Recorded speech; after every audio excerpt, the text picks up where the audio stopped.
మా Vagdevi online channel ప్రేక్షకులకు స్వాగతం. మాఘమాసం ప్రారంభమైంది.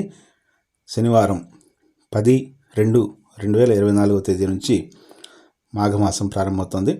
చంద్రుడు మఖ నక్షత్రంలో కూడిన మాసం మాఘమాసం. ఇది విష్ణుమూర్తికి అత్యంత ప్రీతికరమైనది. ఉత్తరాయణ పుణ్యకాలంలో వచ్చే అత్యంత పుణ్యప్రదమైన మాసం మాఘమాసం. ఈ మాఘమాసంలో విశిష్టతలు ఏమిటి, ఏమి చేయాలి, ఏమి చేయకూడదు అనేది పెద్దలు తెలియజేశారు. వాటిని మేము ఉంచుతున్నాము. మాఘ స్నానం. ఉషోదయానికి ముందే చేసే స్నానాలు అత్యంత పుణ్యప్రదమైనవని, ఆరోగ్యవంతమైనవని పెద్దలు చెప్తారు. ఈ స్నానాలకి అధిపతి సూర్యభగవానుడు. కార్తీక గాలుల్లో చంద్రుడు ఓషధి కారకుడై ఆరోగ్యం ఎలా కలిగిస్తాడో అదేవిధంగా రవి కూడా ఈ కాలంలో ఆయన కిరణాలతో ఆరోగ్యాన్ని ఇస్తాడు. అందుకే స్నానం తర్వాత సూర్యునికి అర్ఘ్యం సమర్పించడం అనేది ఆనవాయితీ. ఇక ఈ స్నానాలు వాటి స్నాన ఫలాన్ని ఇస్తాయి. అలాగే పుష్కర స్నానం మంచి ఫలాన్ని ఇస్తుంది, శతగుణ ఫలాన్ని ఇస్తాయి. అలాగే ఈ మాసం ఏ పారాయణం చేసినా అది అద్భుత ఫలితాన్ని ఇస్తుంది. సూర్యోదయంలో నారాయణుని ధ్యానిస్తూ స్నానం చేస్తే దేవతల చేత పూజితులవుతారు. ఇక నక్షత్రాలు ఉండగా చేయడం ఉత్తమం, లేనప్పుడు చేయడం మధ్యమం, సూర్యోదయం తదుపరి చేస్తే అధమంగా పెద్దల భాషణం. ఇక తెలలు ఉసిరికలు దానం ఇస్తే ఈ మాసంలో మంచి ఫలితాన్ని ఇస్తుంది.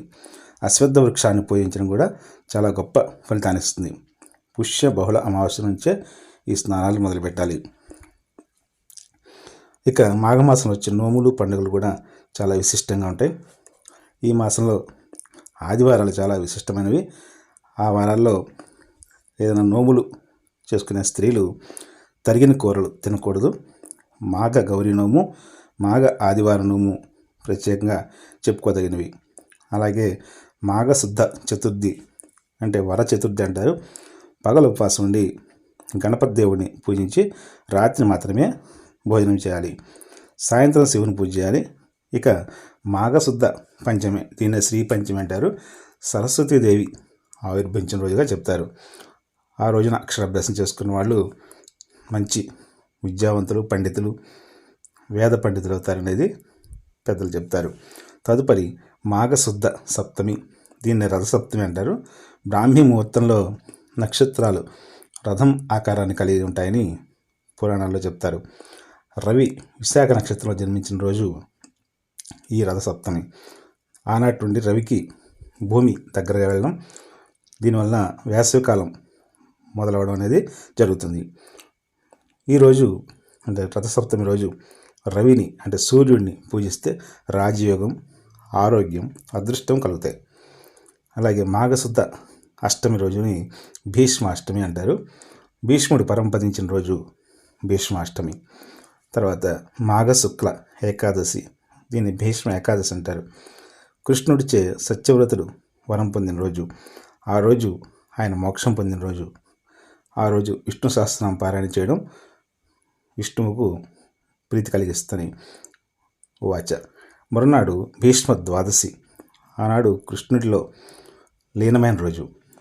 అలాగే మాఘశుద్ధ పూర్ణిమ అంటే మహామాఘి, దేవి శక్తి అపారమైనదిగా మారే రోజు. ఆపై మాఘ బహుళ చతుర్థి, సంకష్టహర చతుర్థి అంటారు. ఆపై మాఘ బహుళ చతుర్దశి, మహాశివరాత్రి పర్వదినం.